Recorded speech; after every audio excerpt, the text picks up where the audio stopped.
Ya, hai, halo, assalamualaikum warahmatullahi wabarakatuh. Apa kabar teman-teman? Semoga selalu dalam kondisi sehat walafiat tanpa kurang suatu apa. Baik, hari ini kita berjumpa lagi dan masih terkait erat dengan budidaya cacing sutra tanpa lumpur.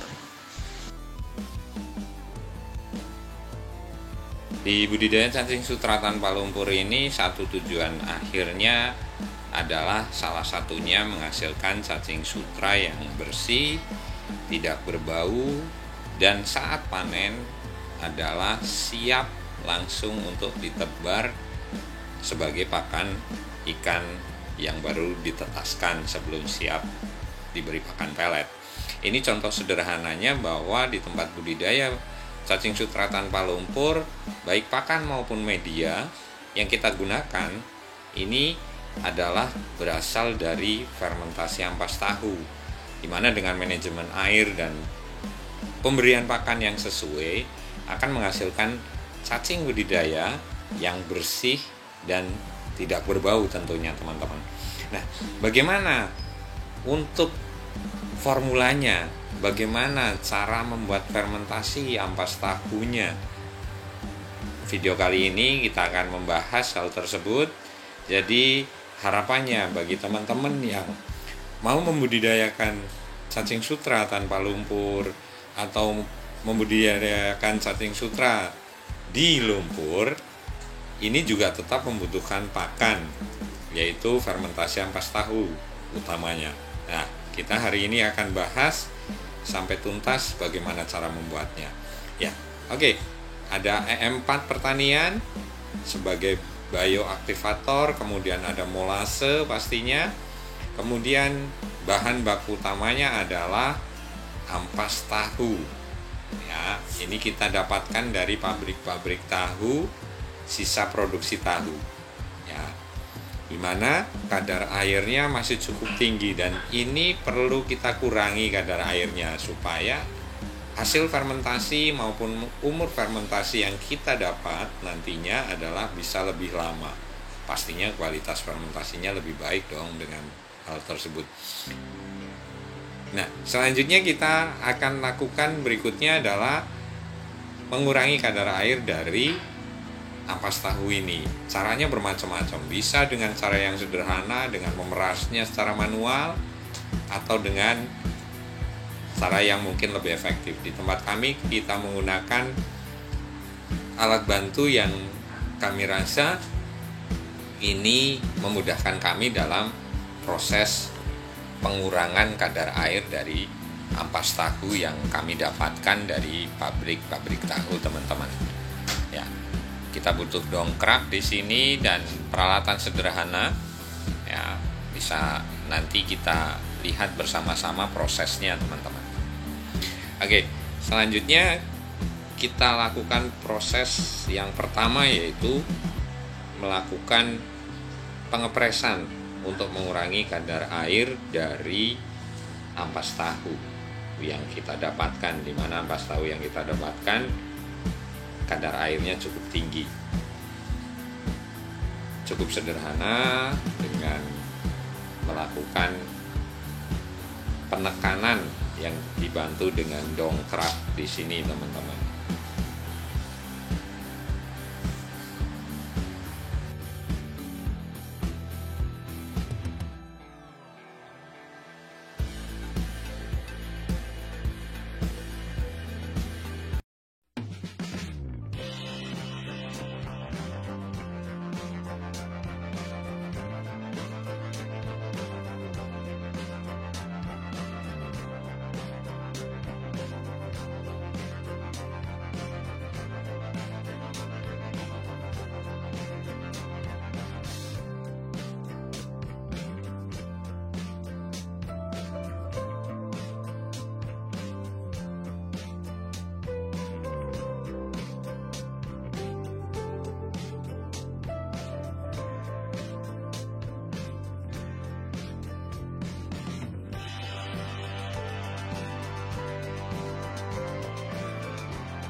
Ya, sambil menunggu proses pengepresan atau pengurangan kadar air dari ampas tahu yang kita dapatkan, kita mulai mencampurkan EM4 dan molase.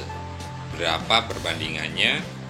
Ya, kita cukup campurkan 700 sampai 800 air dengan 3 sampai 4 tutup botol EM4 pertanian, kemudian ditambah dengan 150 mili molase. Ini adalah formula untuk fermentasi ampas tahu dengan jumlah atau dengan berat kisaran 10 kg ampas tahu yang kadar airnya 30-40%. Jadi saya ulangi, 700-800 ml air dicampurkan dengan EM4 sebanyak 3-4 tutup botol, ditambah 150 ml molase, dan kita campur 3 bahan pokok ramuan atau formula ini.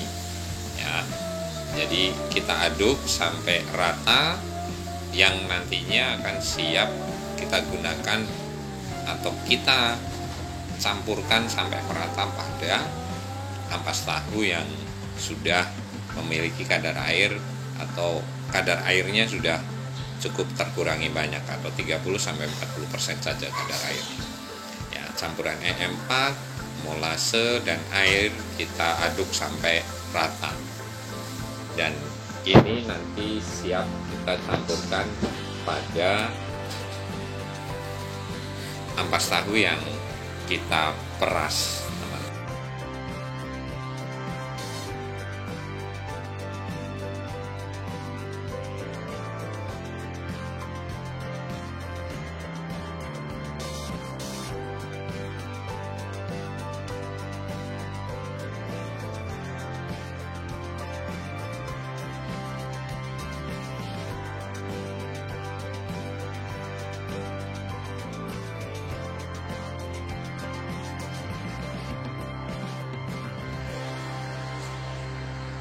Ya, berikutnya setelah kita dapatkan ampas tahu kering seperti ini, yang nantinya siap kita campurkan larutan air EM4 dan molase, teman-teman. Ini sudah siap untuk kita aduk.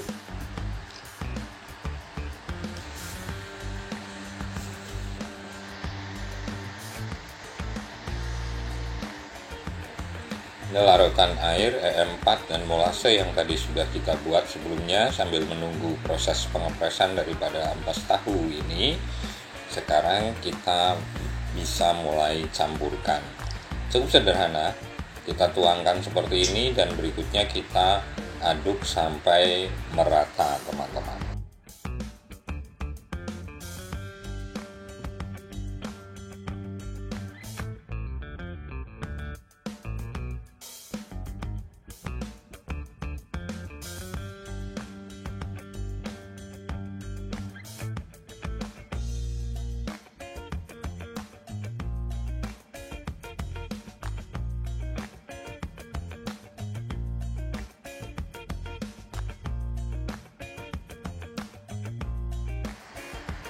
Dan ini adalah setelah tercampur rata ampas tahu yang sudah tercampur rata dengan larutan EM4, air maupun molase.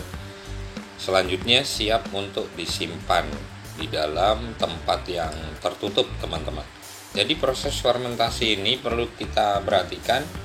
Kita memerlukan minimal adalah waktu 5-7 hari proses awal fermentasi, di mana fermentasi ini nantinya cukup atau berhasil atau tidak kita bisa lihat di umur 5-7 hari.